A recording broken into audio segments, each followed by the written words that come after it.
کہ بندے مجھے معصوم کرو والا حضرت داؤد علیہ السلام کے ہاتھ میں لوہا مو بھائی کئی ٹکڑے ٹکڑے لوہے نو کرتے ہیں جی کو بچہ کاغذ دے ٹکڑے کرے سخت ترین لوہا یہ عمل کے رہا یعنی بدلے اللہ نے جناب داؤد کو اتنا بڑا معجزہ عطا کیا حجت خدا فرمانے نماز تہجد جناب داؤد خود اٹھتے ہیں اور اٹھ کے اپنے قبیلے نو آتے ہیں یا آل داؤد قوموا فصلوا جناب اور ایک حدیث کا میں جملہ مکمل تلاوت کرا معصوم میں فرمانے جناب داؤد اپنے بچوں کو اٹھاتے تھے گھر والوں کو اٹھاتے تھے اور انہیں کہتے تھے اٹھو یہ اللہ کی عبادت کا وقت ہے رات کے اندھیروں میں نماز شب پڑھو فإن هذه ساعۃ یہ وہ گھڑی ہے یستجیب اللہ فیہا الدعاء یہ وہ گھڑی ہے جس میں ہر مانگی ہوئی دعا خدا قبول کرتا ہے اور اگلا جملہ سننا لیکن فرمایا دو بدبخت وہ ہیں جن کی یہاں بھی دعا قبول نہیں ہوتی کون الا لساحر ایک جادوگر جادو کرنے والے کی دعا اللہ نماز شب کے وقت میں بھی قبول نہیں کرتا اور شارع یا ظلم کے ساتھ رعایا کا مال لوٹنے والا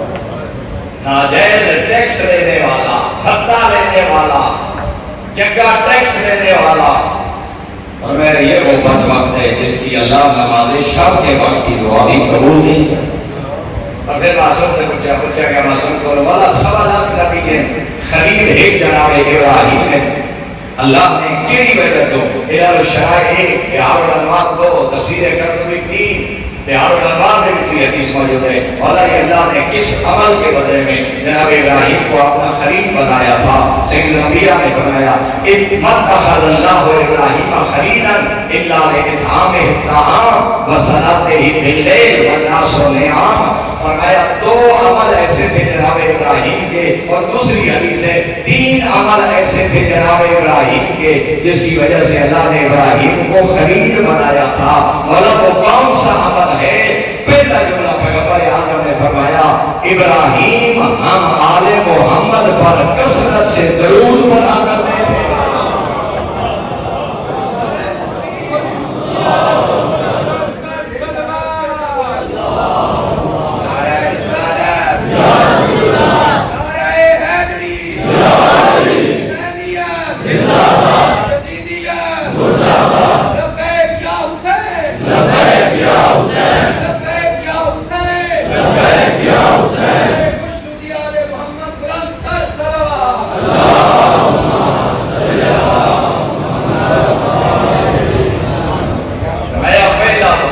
یہ عمل تھا جناب ابراہیم کا لکثرت صلوات ہی علیہ پہلا کیونکہ جناب ابراہیم کثرت سے مجھ پہ درود پڑھتے تھے دوسرا معصوم نے فرمایا لے اطعام مساکین کو کھانا کھلاتے تھے فقراء کو کھانا اور سننے آنے ہوئے جو سوائے مہمان نے جناب ابراہیم کا نکلیا کھانا نہیں کھاتا فرمایا دوسرا میرے بیت مکمل بڑی تنابہ نے وقت گنجائش کراسی فرمایا دوسرا یہ تھا کہ غربا کو کھانا کھلاتے تھے اور تیسرا فرمایا وَصَلَاتِهِ بِاللَّيْلِ وَالنَّاسُ نِيَامٌ تیسرا عمل یہ تھا جب لوگ مزے کی نیند سو رہے ہوتے تھے ابراہیم نماز شب پڑھ رہے ہوتے اور پھر معصوم کو پوچھا کہ عمل وہ کون سا عمل ہے جس کی وجہ سے جناب موسیٰ کو اللہ نے اپنا خلیل اپنا کریم بنایا سوالات انبیاء میں صرف کریم جناب موسیٰ ہیں پھر میرے آقا نے فرمایا اس کی وجہ یہ تھی کہ جب وہ نماز پڑھتے تھے لم ينفضل حتى يمسك خطه الأيمن بالأرض وخطه الأيسر بالأرض فرمایا ایک عمل تھا جناب موسیٰ کا جس کے درجہ سے اللہ نے اپنے موسیٰ کو کریمی عطا فرمائی کوئی دور پہ ہم کلام ہوتے تھے اور وہ کون سا عمل تھا فرمایا نماز کے بعد مصلی عبادت سے نہ اٹھتے تھے جب تک سجدہ شکر ادا نہ کرتے تھے کبھی بایاں کا رخسار دایاں زمین پہ رکھتے پھر بایاں رخسار زمین پہ رکھ کے کہتے تھے میرے اللہ تیرا بندہ تیرے دربار میں حاضر ہے فرمایا یہ عاجزی تھی جس کی وجہ سے اللہ نے موسیٰ کو کریمی عطا فرمایا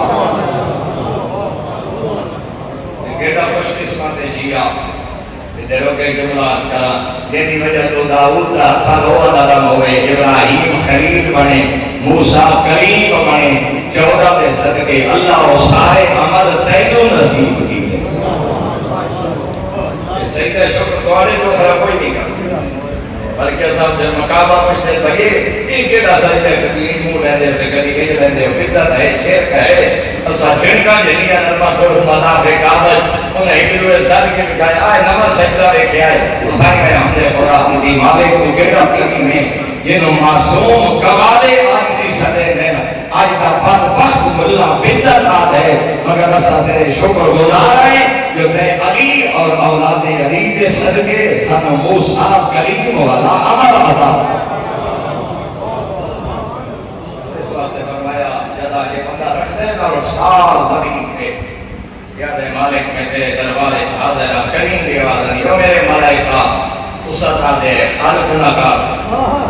اسطا دے فساد کرے سی، خون بہے سی، یہ دیکھو میرا بندہ رخصار زمین دے رکھے، جوانی بھلا کے، اقتدار بھلا کے، عہدے بھلا کے آدھے مالک معاف جا کر دسو اس بندے کو کیا عطا کرا، ملائکہ کر دے مالک جنت عطا کر، ذات توحید دی آواز دی جنت کا واجب دے بدلے آئی، یہ واجب دے نہیں اس حاجی دا کیا عطا کرا، آئے جڑا جوانی بھلا کے، حسن بھلا کے، رخصار زمین دے رکھے آدھے میں حاضرہ ملائکہ کر دیں مالک و تیرا اور تیرے عبد دا معاملے ذات توحید کی آواز آدھی ہے بات گواہ رہے آئے میں اپنے اس بندے پہ راضی ہوں، میں اس کو اپنی رضا بھی سنا رہا کبھی نماز کو معمولی نہ سمجھنا، کبھی نماز کی تکلیف نہ کرنا، کبھی توہین نماز نہ کرنا، مومن کی علامت ہے، نماز ادا کرتے ہیں حتیٰ کہ حجت خدا نے کیا فرمایا اگر مومن کو پتا چل جائے کہ یہ جب سجدے میں سر رکھتا ہوں، پیشانی زمین پہ رکھتا ہوں، اس ایک سجدے میں کتنی رحمتیں نازل ہوتی ہیں، فرمایا مومن پوری زندگی کبھی سجدے سے سر نہ اٹھاتا، سجدے سے سر ہی نہ اٹھاتا،